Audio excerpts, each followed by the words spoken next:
ini belum maksimal ya, masyarakat Aceh khususnya paham tentang program-program rehabilitasi ini.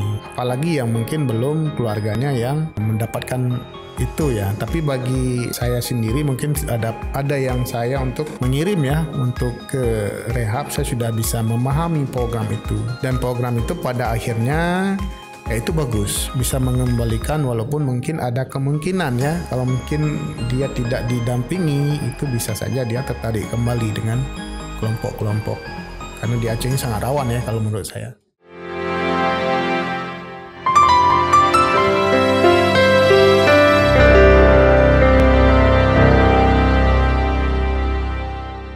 Assalamualaikum warahmatullahi wabarakatuh. Apa kabar Sobat BNNP Aceh dimanapun Anda berada? Hari ini kembali lagi di Bincang Podcast BNNP bersama saya Syaima Atika. Dan pastinya hari ini kita juga mengundang tamu-tamu yang sangat spesial sekali ya. Jika di episode sebelumnya kita sudah mengundang tamu dari kalangan millennials, pada hari ini kita langsung mengundang tamu yang sangat spesial, yaitu ada Ketua PPNI atau Persatuan Perawat Nasional Indonesia. Kita sapa terlebih dahulu, ini ada Bapak Dr. Abdurrahman SKPMPD. Assalamualaikum Bapak, apa kabar? Waalaikumsalam, kabar baik, sehat. Alhamdulillah Pak ya. Karena di masa-masa pancaroba seperti sekarang, juga masa pandemi COVID yang belum usai, kita harus menjaga kesehatan pasti Pak ya. Benar. Ya, alhamdulillah. Oke Pak, hari ini pasti kita akan membahas seputar narkoba ya, karena kita kan berada di podcast BNNP Aceh nih Pak. Tapi sebelum kita bahas lebih jauh lagi, mungkin boleh diceritakan terlebih dahulu kira-kira bagaimana sih Pak selama ini aktivitas-aktivitas Bapak di PPNI sendiri? Baik, terima kasih untuk BNN. Ya. Di siang hari ini sudah diundang Persatuan Perawat Nasional Indonesia Provinsi Aceh ya. Ya. PPNI ini organisasi besar ya, yang memiliki anggota yang cukup banyak ya. Aceh hari ini mungkin sekitar 24.000 orang. Wah, luar biasa. Jadi kami itu memiliki setiap kabupaten itu ada kepengurusan sampai dengan di komisariat. Oke. Jadi kegiatan kami ini sangat banyak ya. Tentu ini ada masing-masing bidang dan programnya. Mulai dari bidang organisasi sampai dengan bidang pelayanan ya dan kesejahteraan.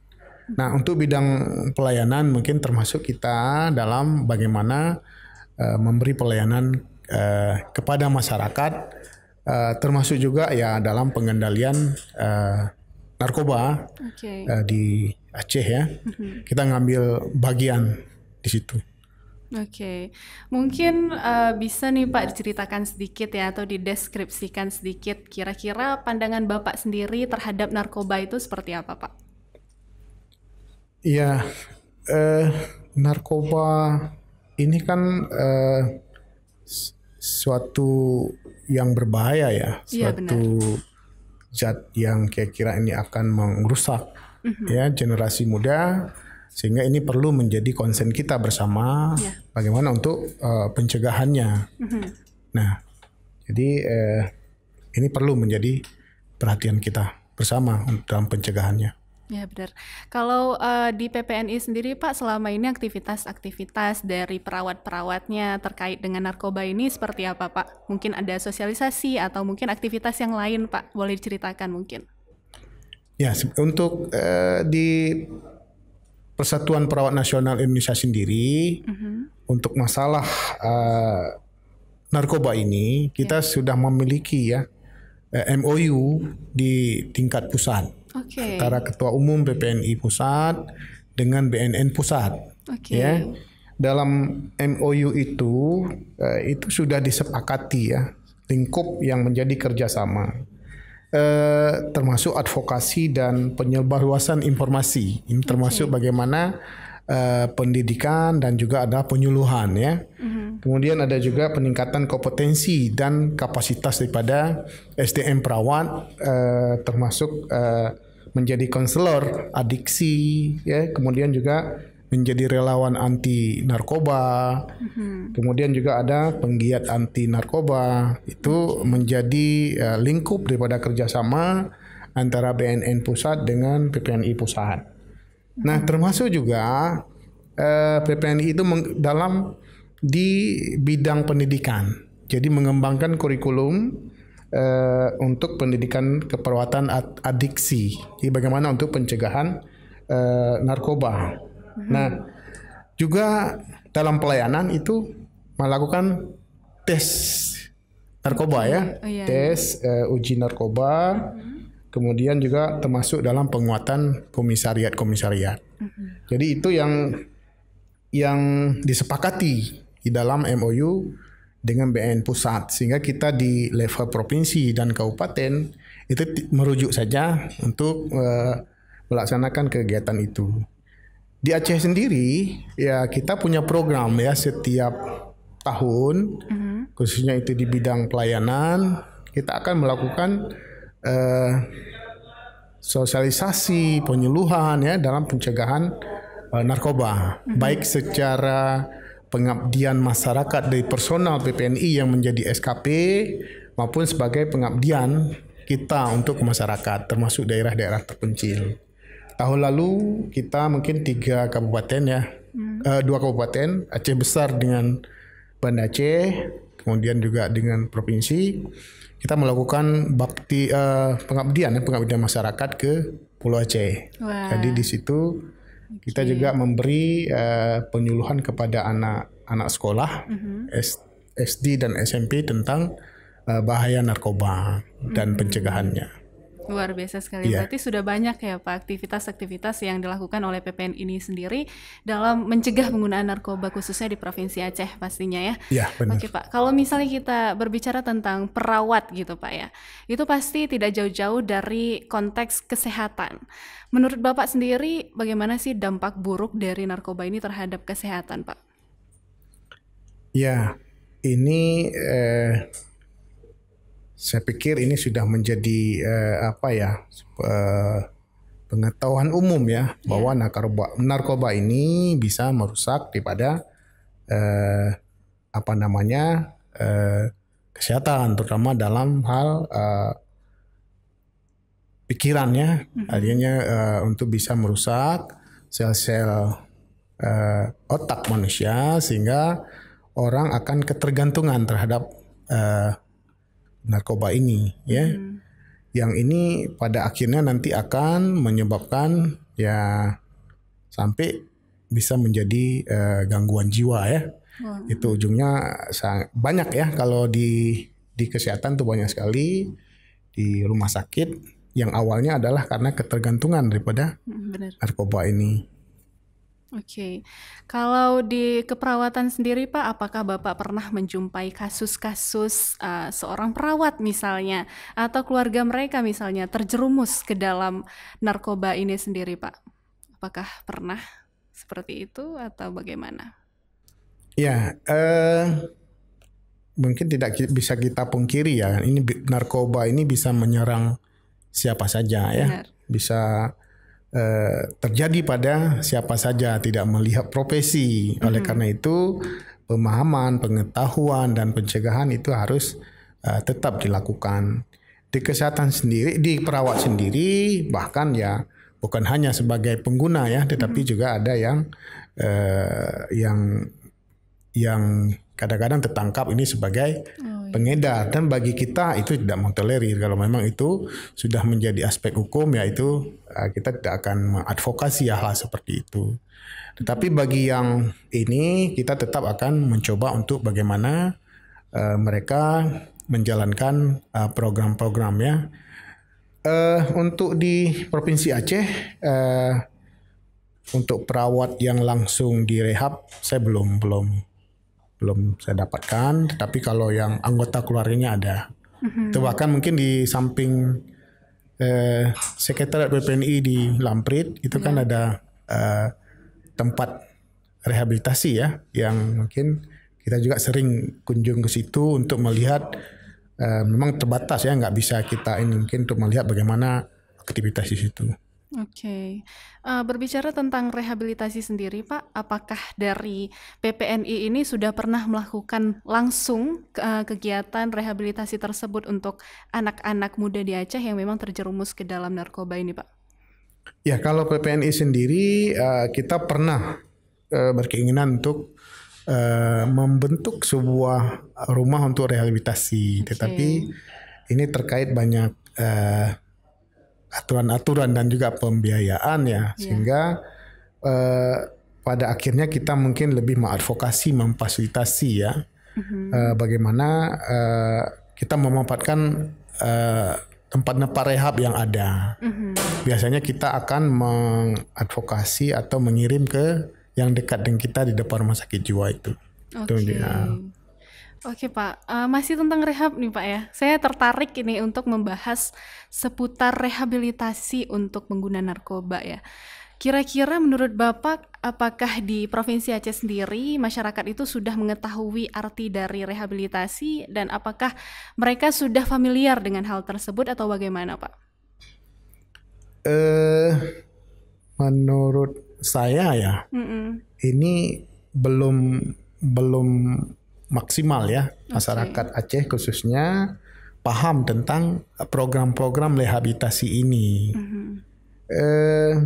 Apalagi yang mungkin belum keluarganya yang mendapatkan itu ya. Tapi bagi saya sendiri mungkin ada yang saya untuk mengirim ya untuk ke rehab, saya sudah bisa memahami program itu.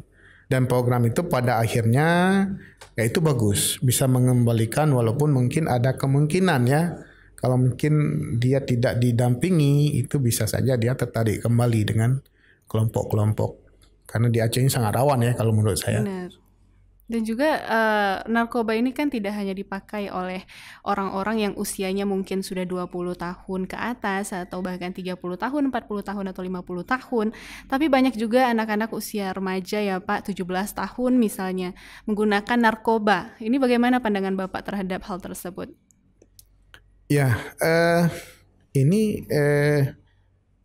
saya pikir ini kalau saat ini itu yang menjadi konsentrasi ya, bahwa narkoba ini sangat potensi juga kepada anak-anak remaja, karena ya masa-masa mereka mungkin mencari jati diri, dan mereka juga ya ini menjadi sebuah tren ya untuk atau gaul itu yang banyak membuat mereka ya terjerumus ke narkoba seperti ini. Oleh karena itu ya menjadi tugas kita bersama ya, baik apakah sebagai organisasi atau sebagai pribadi atau sebagai keluarga ya, untuk kita bisa memantau ya, memantau perkembangan anak kita, mungkin keluarga kita, saudara kita terhadap bahaya daripada narkoba ini. Iya, mereka sering sekali ya Pak, maksudnya ikut temen gitu. Keren nih narkoba. Benar. Jadi mereka juga ikut-ikutan pakai narkoba gitu. Kalau nggak pakai narkoba, nggak keren nanti. Benar, gitu ya Pak. Iya. Sama seperti merokok gitu. Mereka awalnya coba-coba terus ketagihan karena ini kan zat adiktif ya Pak ya. Oke Pak, kalau misalnya kita berbicara tentang narkoba tadi Pak ya, ini banyak sekali orang-orang yang sudah direhab kemudian mereka masih tertarik untuk menggunakan narkoba. Ini bagaimana Pak kiat-kiat yang harus dilakukan oleh orang-orang terdekat misalnya atau dari PPNI sendiri untuk membuat mereka itu tidak mengulangi hal yang sama gitu Pak? Ya mungkin kalau di dalam ini lebih kepada rehabilitasi ya. Setelah dia selesai direhab, memang dia harus diberikan pendampingan, pengawasan, dan juga dia harus diberikan kegiatan-kegiatan yang positif ya. Benar. Kegiatan positif, kemudian dia memang dalam pemantauan ya kita harus menjaga ya untuk dia tidak mungkin ya kembali ke kelompok yang berisiko seperti itu. Tapi menurut saya ya bagi mereka yang sudah selesai rehab, itu memang dia harus diberikan aktivitas yang kira-kira membuat dia tidak terfikir ya, atau dia punya kesibukan atau dia punya aktivitas sehingga dia memang tidak kembali untuk menggunakan narkoba ini. Benar. Ya. Oke, berarti aktivitas-aktivitas positif ya yang harus diberikan pada mereka. Mungkin ya dari aktivitas-aktivitas kampus ya bagi remaja Pak ya, atau bagi aktivitas-aktivitas lain misalnya dari keluarganya atau dari segala macam. Oke Pak, kalau misalnya kita membahas tentang sosialisasi yang digerakkan oleh PPNI ini sendiri, ini biasa fokusnya itu terhadap apa nih Pak? Apakah fokus terhadap rehabilitasinya atau fokus terhadap pencegahan narkobanya sendiri atau bagaimana Pak? Iya, sebenarnya di PPNI sendiri itu dia kembali lagi kepada fungsi perawat ya.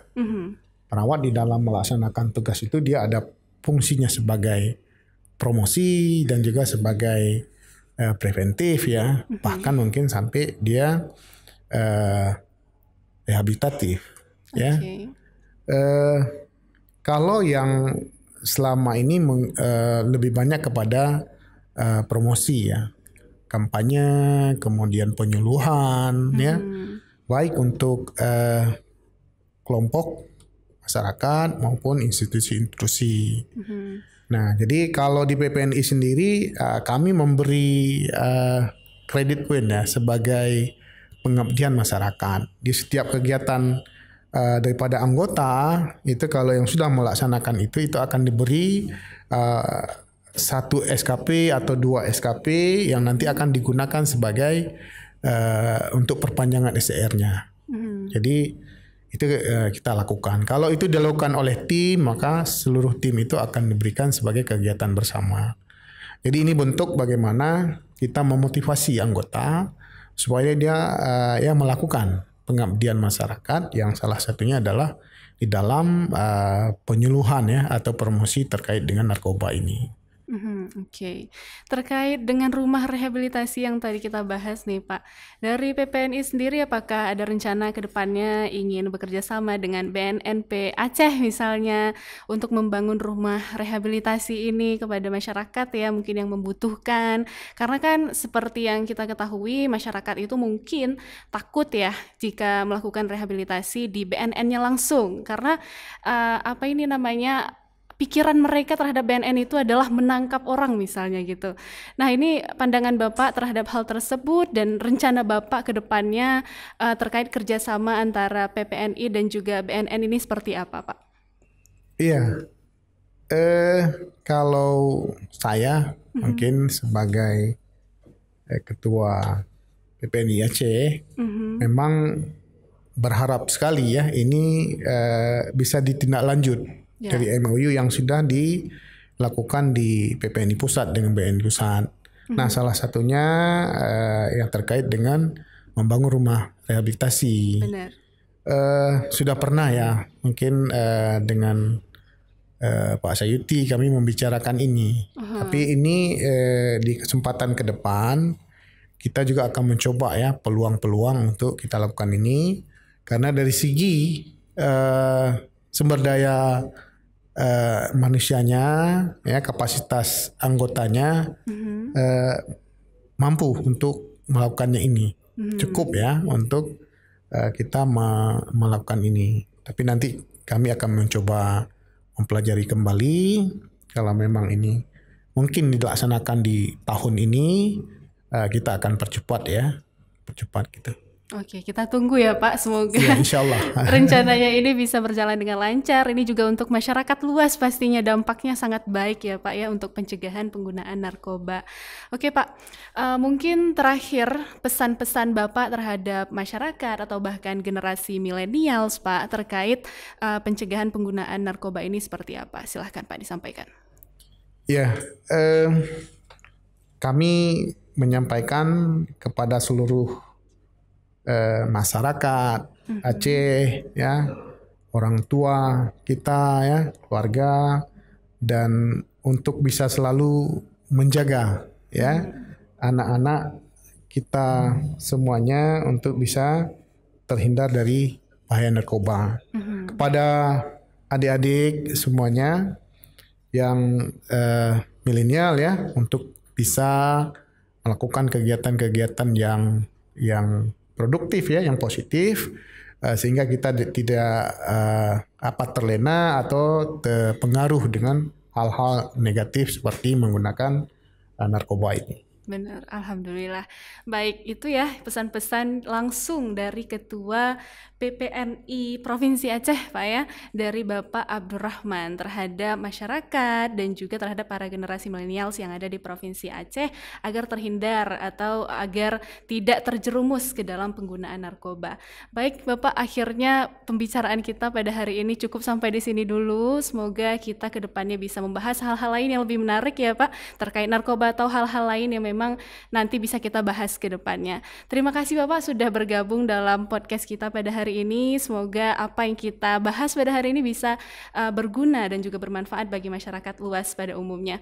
Baik, akhirnya saya Syaimah Atika sebagai host pada hari ini mengundurkan diri. Mohon maaf jika ada kesalahan ataupun jika ada kekurangan.